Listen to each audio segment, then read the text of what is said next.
Dr. Ballard, talking about the people that influenced you, you mentioned Larry McDonald. Larry McDonald was a very special person in our profession. He always talked about mentoring others. Mhm. And anytime I have somebody on this podcast, I always think about what is unique about this person and what is their niche and how have they contributed to our health and PE profession. Like, for example, Jamie Sparks last week was redefining our community. That was his message, and that's really embodies who he is. When I think about you, I think about Mac. I think about you being a mentor. I think That's the about best you compliment you can give being me. I know, and that's why I wanna do this on air, and for those who are listening, I would invite you to watch this also on video. Um, but you are one of my greatest influences and constantly reminds me, how can I serve and help others? And it's that hashtag be a Mac mentor. Mhm. So what does that mean to you and being a Mac mentor? Yeah, Mac has mentored me for years and years, and I don't think I recognized it in the beginning. Well, I did recognize it because he was helping me with a job, and I knew it at that point. But after I got the job down pat, I was there 11 and a half years. Mhm. After about the third year, I was okay. Well, he didn't stop. He kept telling me how to do the job, and giving me ideas. And he called almost every day for 11 years, and 11 and a half years. And now, even since, I mean, up until he was so sick he couldn't call, he's called almost every week or every other week or every day, up until towards the end. Okay. Um, uh, at times it was obnoxious. I mean, it was like, I can't talk. We would be at a workshop and Artie would be working on something, trying to get the, slideshow open, getting ready to start. And Mac would call and he'd go, hello. And then he'd say, hey, what you doing? He'd go, here. I'll be like, hey, what are you doing? Oh, we're getting ready to do this workshop. Like, we got 2 minutes. He goes, hey, I'm behind you 30%. Go knock them dead. And that would be it. And that was his way of saying, that was one of his sayings, behind you 30%. And it just would, he just stayed in touch. He was one of those people that he was touchy feely. He was emotional. He was giving. He was caring. He had the biggest heart in the world. But his outlook on life was I think it's what touched me the most and helped me redesign or rethink about the way I think about things. So one of the first lessons he taught me, was don't get above your raisin, basically.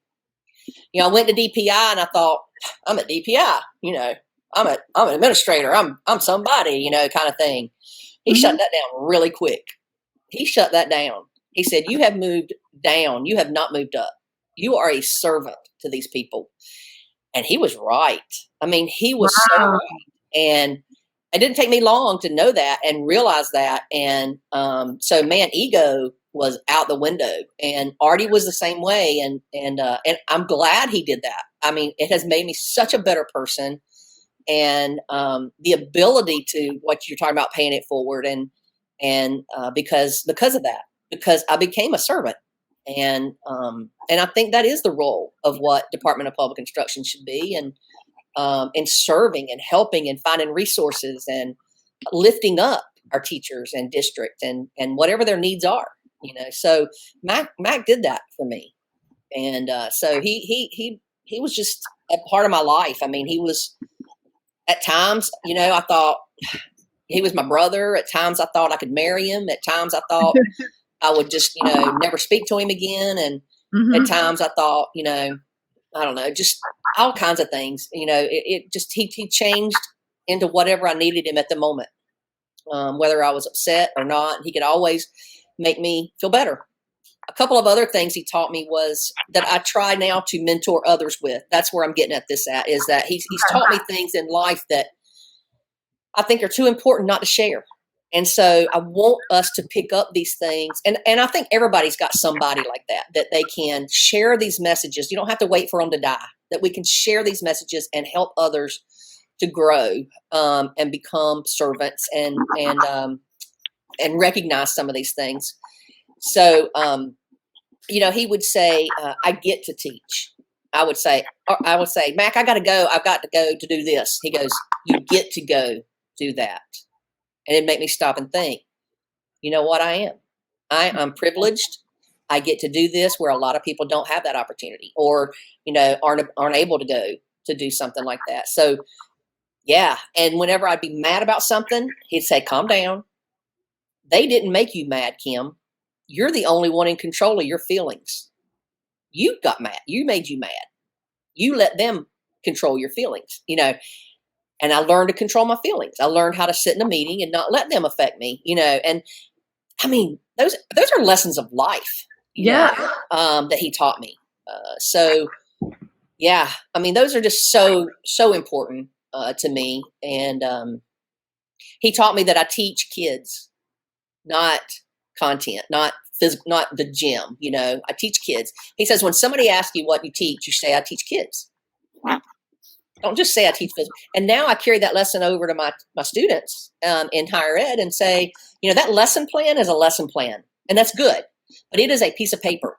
It is a guide sheet for you to go by. It is not the end all be all. And when you need to adjust it, or you may need to throw it away, because you're teaching kids. Don't teach by that paper. And that's, if the kids aren't getting it, that paper doesn't mean anything. So you Right. teach kids, first. And that's where kids first comes from, just whatever you do, it's a child-centered room, and it's about the kids. It's not about my piece of paper. It's not about me. It's not about, the win or lose. It's about the kids, and are they, doing better. Wow. So This whole podcast could just be on math. I know. I mean, I'm being I'll tell you serious. one more. I'll tell you one thing that really touched me, and I put this video up that is probably one of my favorites of his. It says, life itself can't give you joy unless you really will it. Life gives you time and space, and it's up to you to fill it. And I chew on that for a little bit, and I think, man, what are we doing with our time, and space? And so because of those things, that's when I finally said, let's do this Mac Mentor and share and try to help others and lift each other up. And so, yeah, I've had a couple people say, hey, I want you to mentor me. And I said, okay, I'm behind you 30%. Wow. I mean, even our role in a large urban school district, being a coordinator, there are times, yes, I get so frustrated of the political landscape, Yeah, but I let it get to me. it's And I right. you remind me of being a servant leader. Mm-hmm. So there's sometimes I go over the edge a little bit, but you help me come back. So I appreciate those. Yeah, Oh, wow. a lot of life lessons and that have helped me get by. So that's some of the reasons he's so important to me. Thank you Yeah. for asking about him.